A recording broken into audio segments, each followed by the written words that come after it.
السلام علیکم ورحمۃ اللہ وبرکاتہ۔ محترم سامعین، امید کرتا ہوں کہ آپ تمام خیر و عافیت سے ہوں گے۔ رب العالمین آپ تمام کو اپنے حفظ و امان میں رکھے اور تمام کی حفاظت فرمائے۔ محترم حضرات، آج قرآن کریم کی ایک چند کلمات آپ کے سامنے بیان کر کے اس کے متعلق محرم میں کی جانے والی بدعتی رسومات کو آپ کے سامنے رکھنا چاہتا ہوں۔ ہو سکتا ہے آج کا یہ میرا موضوع کچھ لوگوں کو ہضم نہ ہو جائے، ان کو میری باتیں کڑوی لگنے لگے، لیکن مجھے اس کی کوئی پرواہ نہیں ہے۔ اچھے کام بتانا ایک اسلام ہونے کے خاطر، ایک مسلمان ہونے کے خاطر دوسرے مسلمان کے لیے میرا فرض بنتا ہے۔ اس لیے میں اس قرآن کریم کے چند کلمات کی روشنی میں محرم میں کی جانے والی بدعتی رسومات کو آپ کے سامنے رکھنا چاہتا ہوں۔ امید کرتا ہوں کہ آپ تمام اس کو آخر تک سنیں گے اور ان بدعتی رسومات سے اپنے آپ کو بچائیں گے۔ اللہ رب العزت مجھے بھی اور آپ کو بھی کہنے سننے سے زیادہ عمل کرنے کی توفیق عطا فرمائے، آمین یا رب العالمین۔ محترم حضرات، اللہ رب العزت نے قرآن کریم میں فرمایا کلوا من الطیبات واعملوا الصالحات، یعنی اچھی چیزیں کھاؤ، نمبر ایک۔ دوسری چیز یہ ہے کہ تم اچھے کام کرو۔ اللہ رب العزت نے جتنی بھی چیزیں انسانوں کے لیے کھانے کے لیے بنائی ہے، تمام کی تمام چیزیں پاک ہی ہیں، لیکن اس کو حلال طریقے پر کھاؤ۔ اور دوسری چیز جو ہے اچھے کام کرو، وہ کام کرو جو اللہ رب العزت کو راضی کرنے والے ہو، وہ کام کرو جس کا ذکر قرآن میں آیا ہو، وہ کام کرو جس کا ذکر احادیث میں آیا ہو، وہ کام کرو جس کے کرنے پر اللہ اور اس کے رسول راضی ہوتے ہیں۔ ان کاموں سے بچو جن کاموں کا کوئی ذکر قرآن میں موجود نہیں ہے، ان کاموں سے بچو جس کا ذکر قرآن میں اور احادیث میں موجود نہیں ہے، ان کاموں سے بچو جو کام اللہ رب العزت کو راضی کرنے والے نہ ہو، ان کاموں سے اجتناب کرو، ان کاموں سے اپنے آپ کو بچائے رکھو۔ محترم حضرات، اب چونکہ محرم الحرام کا مہینہ چل رہا ہے اور ان لنگ فقیروں کی من گھڑت باتیں اور من گھڑت اقوال، من گھڑت باتیں اور ان کا طریقہ، خاص کر عاشورہ کے دن قریب آتے جا رہے ہیں، اس وجہ سے وہ ان باتوں کو مد نظر رکھتے ہوئے اپنی زندگی کو گزارے۔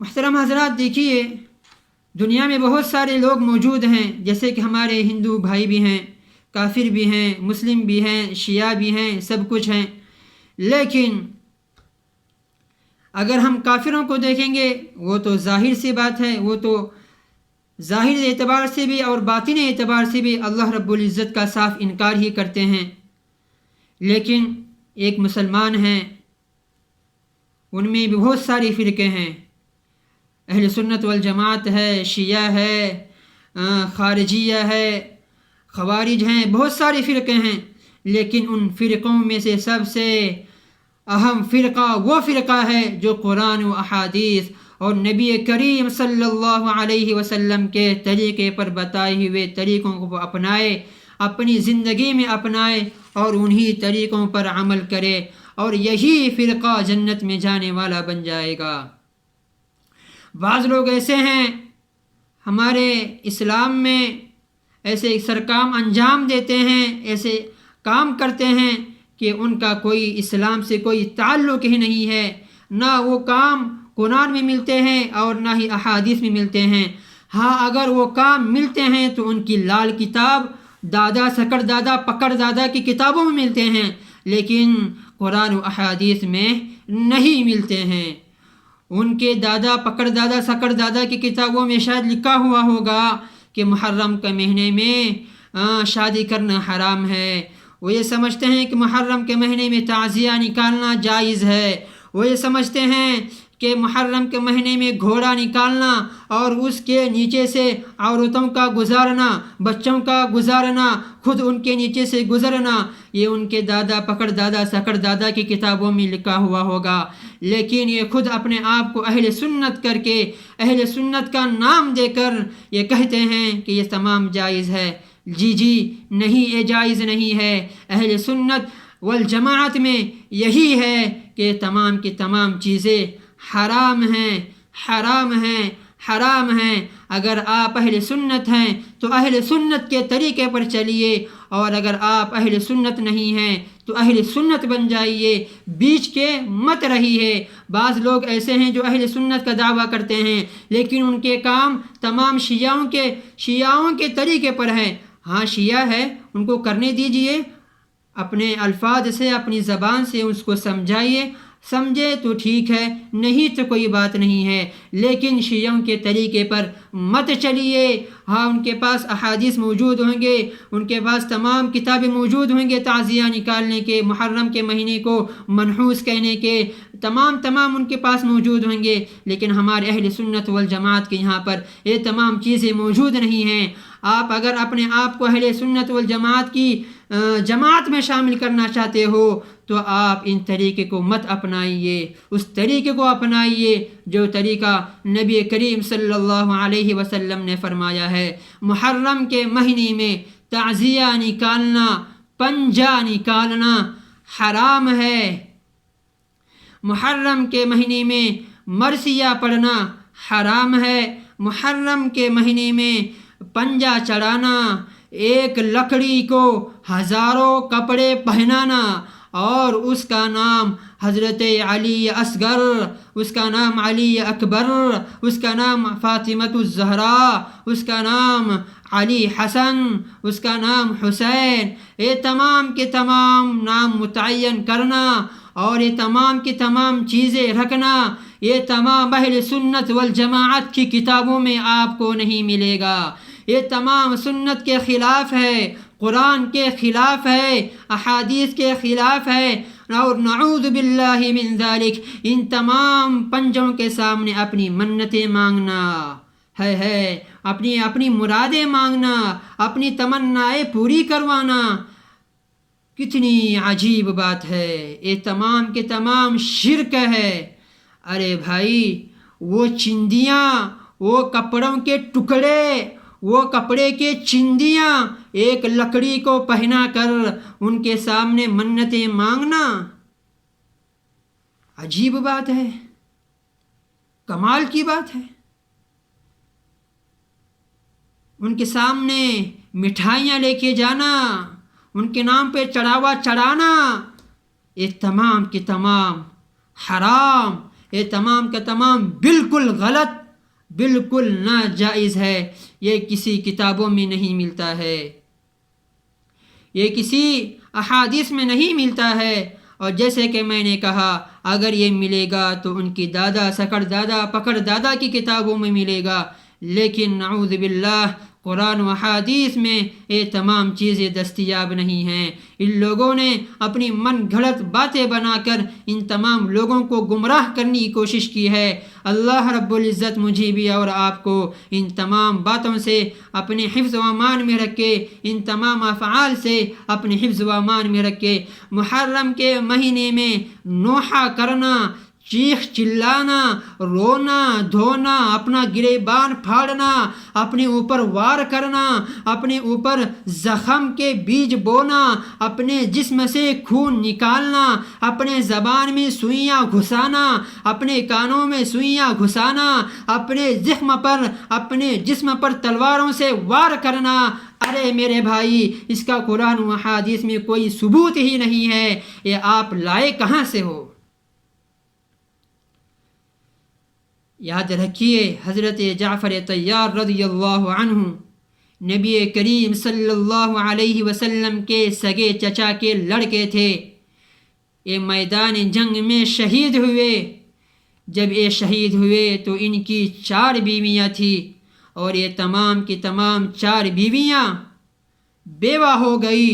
جب ان تمام بیویوں کو پتہ چلا کہ ہمارے نوجوان شوہر کا انتقال ہو گیا تو یہ تمام کے تمام رونے لگی، چیخ چلانے لگی۔ نبی کریم صلی اللہ علیہ وسلم کو پتہ چلا تو نبی کریم صلی اللہ علیہ وسلم نے حکم دیا کہ جاؤ ان کے منہ میں مٹی ڈالو، ان کے منہ میں خاک ڈالو اور کہو کہ اپنی آواز کو نیچے کرے۔ حضرت جعفر نبی کریم صلی اللہ علیہ وسلم کے سگے چچا کے لڑکے ہیں اور اہل بیت کے سردار ہیں، اہل بیت کے خاندان میں سے ہیں۔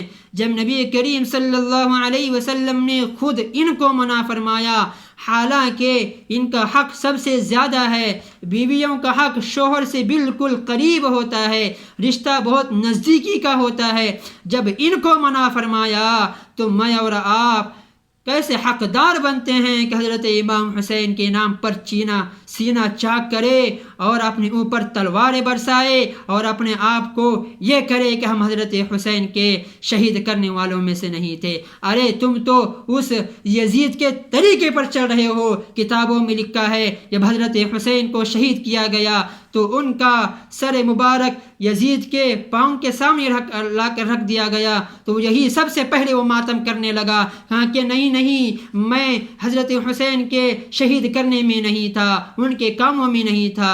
یہی تو آج تم کر رہے ہو، یہی تو تم یزید کا ساتھ دے رہے ہو اور کہتے ہو کہ اہل سنت والجماعت سے ہم تعلق رکھتے ہیں۔ یاد رکھیے نبی کریم صلی اللہ علیہ وسلم نے ان تمام چیزوں سے منع فرمایا۔ اسی طریقے پر حضرت حسین ہیں۔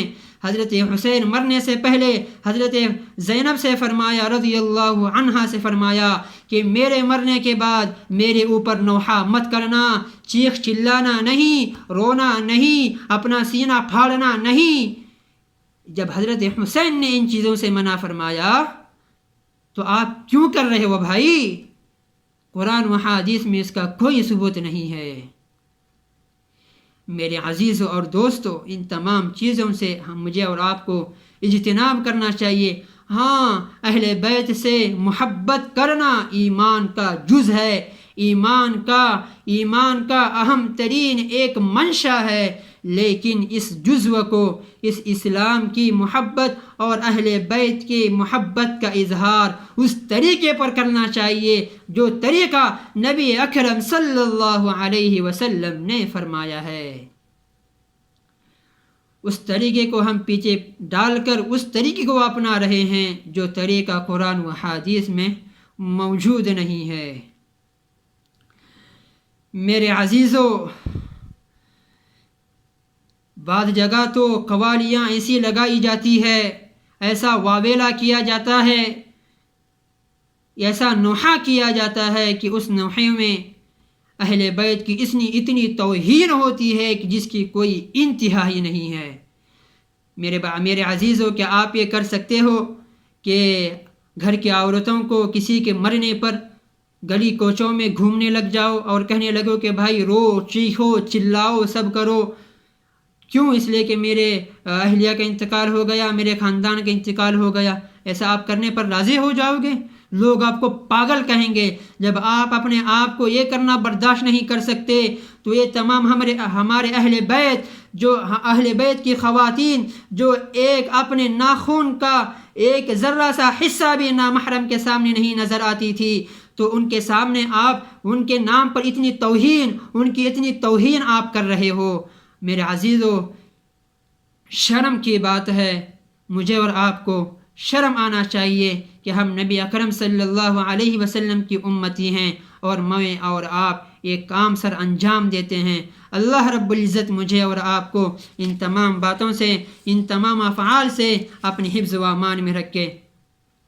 اور ایک عجیب بات ہے، بعض جگہ تو سبیلیں لگائی جاتی ہیں، بعض جگہ تو بریانیاں پکائی جاتی ہے، بعض جگہ تو چونگے پکائے جاتے ہیں، بعض جگہ تو پراٹھے بنائے جاتے ہیں، بعض جگہ تو شربت بانٹی جاتی ہے، بعض جگہ تو جوس بانٹا جاتا ہے۔ عجیب بات ہے نا؟ ارے حضرت حسین اور ان کے اہل و عیال 72 کا لشکر جو ہے وہ تو پیاس کی حالت میں تڑپ رہا تھا، جب ایک شخص مجھ سے، جب میں ہمارے گاؤں میں موجود تھا، ہمارے گاؤں سے کچھ کلومیٹر کے فاصلے پر ایک گاؤں ہے جس کا نام کرندواڑ ہے۔ میرا وہاں سے گزر ہو رہا تھا، میرے ایک چاہنے پہچاننے والا ایک آدمی تھا، محرم کا مہینہ تھا، میں وہاں سے گزر رہا تھا تو مجھے کہتا ہے کہ مولانا صاحب شربت پئیں گے؟ میں نے کہا کہ بھائی یہ کیا ہے؟ وہ کہنے لگا کہ حضرت یہ حضرت حسین کے نام کے شربت ہے، میں آپ کو دینا چاہتا ہوں۔ خیر میں نے تو نہیں پیا۔ عجیب بات ہے نا کہ وہ پیاسے کی حالت میں تڑپ رہے تھے، جب آپ ان کی یاد میں گزار رہے ہیں تو پیاسے کے حالت میں گزارنا چاہیے یا پھر شربت حلاوے پکاوے پکوڑے سب بنا کر کے ان کی یاد گزارنا چاہیے؟ مثال کے طور پر میرا ایک دوست ہے، وہ بھوکا ہے، اس نے کہا کہ بھائی میں 2 دن سے بھوکا ہوں، مجھے کھانا نہیں کھایا جا رہا ہے، تو میرا ایک فرض بنتا ہے کہ میں بھی کھانا نہ کھاؤں۔ کیوں؟ اس لیے کہ وہ بھوکا ہے، اس کا ایک رنج ہے، اس کا غم ہے، تو میں بھی کھانا نہیں کھاؤں گا، ایک فرض بنتا ہے اسلامی یہ ناطے کے متعلق۔ اور اگر وہ یہ کہے کہ میں 2 دن سے بھوکا ہوں اور میں یہ کہوں کہ لا بھائی آج تو روز تو میں 2 پراٹھے کھاتا تھا، آج میں 3 پراٹھے کھاؤں گا، کیوں؟ اس لیے کہ تو بھوکا ہے، تیری خوشی میں کھا رہا ہوں، ہے یہ کوئی عقل کی بات ہے؟ یہی تو حال آج ہو رہا ہے۔ حضرت حسین تو پیاس کی حالت میں تڑپ تڑپ کر شہید ہو گئے، اور آج کہتے ہیں کہ ہم ان کے نام پر ان کی یاد میں سبیلے بانٹ رہے ہیں، ہے کتنی بے وقوفی کی بات ہے۔ بعض جگہ تو حلیم پکایا جاتا ہے، اس کے اندر گوشت بھی ہوتا ہے، جب پوچھنے جانے پر کہا جاتا ہے کہ بھائی حلیم کیوں پکا رہے ہو تو کہتے ہیں کہ اس کے اندر گوشت بھی ہوتا ہے، اس کے اندر چاول بھی ہوتا ہے، اس کے اندر دال بھی ہوتی ہے۔ حضرت حسین کو یہ تمام شہید کربلا میں موجود نہیں ہوا تھا، ان کو نصیب نہیں ہوا تھا، اس وجہ سے ہم ان کی یاد میں منا رہے ہیں۔ ہے بھائی ان کو جب ملا ہی نہیں تو آپ ان کو نہ ملنے کے طور و طریقے پر اپناؤ نا، کیوں بنا کر جو ہے کھلا کر ان کی یاد میں سب کچھ منا رہے ہو؟ یہ تو اور ان کی خلاف ورزی کر رہے ہو۔ اللہ رب العزت مجھے اور آپ کو ایسی بدعتی کام سے مجھے بچائے۔ ہاں اور ایک بات میرے ذہن میں آ گئی کہ جب پنجے اٹھاتے ہیں، تعزیہ بناتے ہیں، کسی کا نام حسن حسین رکھتے ہیں، تو میں اپنے شہر میں موجود تھا، میں بیٹھا ہوا تھا کہ ایک آدمی آیا اور کہنے لگا کہ بھائی مولانا میرا کام ہو گیا، دیکھ میرا کام ہو گیا۔ میں کہنے لگا کہ بھائی تیرا کیا کام ہو گیا؟ وہ کہنے لگا کہ فلاں لڑکا جو ہے حضرت حسین کو اٹھایا ہوا تھا، اور میں نے اس کو جا کر پوچھا کہ مجھے کیا ہوگا، لڑکا ہوگا یا لڑکی؟ تو حضرت حسین نے فرمایا کہ نعوذ باللہ من ذالک۔ کو کہنے لگا کہ حضرت حسین اس کے انگ میں آئے تھے، بدن میں آئے تھے، اور وہ کہنے لگے کہ تجھے لڑکا ہوگا۔ نعوذ باللہ من ذالک، نعوذ باللہ من ذالک، اللہ رب العزت۔ اور اس شخص کو میں بعض جگہ پر جو ہے چڈی پر گھومتا ہوا دیکھا ہوں، نام نہیں لینا چاہتا ہوں، لیکن اس شخص کو میں چڈی پر گھومتا ہوا دیکھا ہوں۔ ایسے شخص ہیں جو اپنے آپ میں حسین آنے کا دعویٰ کرتے ہیں۔ اللہ رب العزت ایسے لوگوں کو ہدایت دے یا تو اس کو دنیا سے خالی کر دے۔ یہ لوگ اسلام کے نام پر دین کو بدنام کر رہے ہیں اور اسلام کو بدنام کر رہے ہیں۔ اللہ رب العزت مجھے اور آپ کو ایسے کاموں سے اپنی حفظ و امان میں رکھے۔ بعض جگہ تو کل ایک آدمی نے مجھے مسئلہ پوچھا کہ مولانا آپ جو ہے واٹس ایپ پر اس نے مسئلہ پوچھا، مولانا کہنے لگا کہ اب محرم کا مہینہ ہے، میرے گھر میں چونگے پونگے پکوڑے بکوڑے سب آتے ہیں، حلیم آتی ہے، بریانی آتی ہے، تو میں کیا کروں، کھاؤں یا نہ کھاؤں؟ دیکھیے مسئلہ علماء کرام نے مسئلہ یہ لکھا ہے کہ اگر وہ لانے والا وہ شخص اس نیت سے لایا ہے کہ یہ حضرت حسین کے نام کا صدقہ ہے، ان کی خوشی میں لایا ہوں، تو یہ تمام کا تمام شرک ہے، اور شرک کے چڑھایا ہوا جو بھی کام ہے، جو بھی حلاوہ، جو بھی مٹھائی ہے، جو بھی چڑھایا جاتا ہے، یہ تمام کے تمام حرام ہے، حرام ہے، اس کا کھانا بالکل جائز نہیں ہے۔ ہاں اگر لے سکتے ہیں یا نہیں لے سکتے ہیں، سب سے پہلی بات اس کو لطف و اطمینان سے سمجھائے کہ بھائی یہ تمام ناجائز ہے، اس کا ثبوت کوئی احادیث قرآن میں نہیں ملتا ہے۔ پھر بھی اگر وہ نہ مانے، اس کا اگر دل دکھ جاتا ہے تو پھر احتیاطاً لے لے۔ پھر یہاں پر ایک مسئلہ اور ایک ہوتا ہے کہ اس کو کھائے یا نہ کھائے، پھر دیکھ لے اگر وہ چڑھایا ہے تو بالکل نہ کھائے، اور اگر چڑھاوا اس نیت سے لایا ہے کہ اس کا ثواب جو ہے اللہ رب العزت سے میں امید کرتا ہوں کہ اس کا ثواب جو ہے حضرت حسین رضی اللہ عنہ کو پہنچ جائے، اس ثواب کی نیت سے اگر وہ لایا ہے تو احتیاط کرے کہ نہ کھائے، لیکن پھر بھی اگر ضائع ہونے کا خطرہ ہے تو احتیاطاً جو ہے ضرورتاً کے طور پر وہ خراب ہو جائے گا، اس وجہ سے اس کو کھا سکتے ہیں، لیکن ہے کام بدعت کا ہے۔ کیوں بدعت ہے؟ اس لیے کہ تو پکا کیوں رہا ہے؟ دوسرے مہینے بھی تو ہیں، محرم کے علاوہ سفر ہے، ربیع الاول ہے، ان تمام مہینوں میں چونگے پکا کھلا، اس میں کیا گنجائش ہے؟ اس میں کوئی رکاوٹ نہیں ہے۔ محرم ہی کے مہینے کو خاص کر کے اس میں پکانا اور اس کو کھلانا، اس وجہ سے یہ بدعت ہے۔ اس لیے میرے عزیزو، ایسے کاموں سے اجتناب کیجیے براہ کرم، اللہ کے واسطے ان تمام کاموں کو اپنی زندگی سے ہٹائیے جو قرآن و حدیث میں موجود نہیں ہیں، اور ان کاموں کو اور ان طریقے کو اپنائیے جو قرآن و حدیث میں موجود ہے۔ اللہ رب العزت مجھے بھی اور آپ کو کہنے سننے سے زیادہ عمل کرنے کی توفیق عطا فرمائے، آمین یا رب العالمین۔ السلام علیکم ورحمۃ اللہ وبرکاتہ۔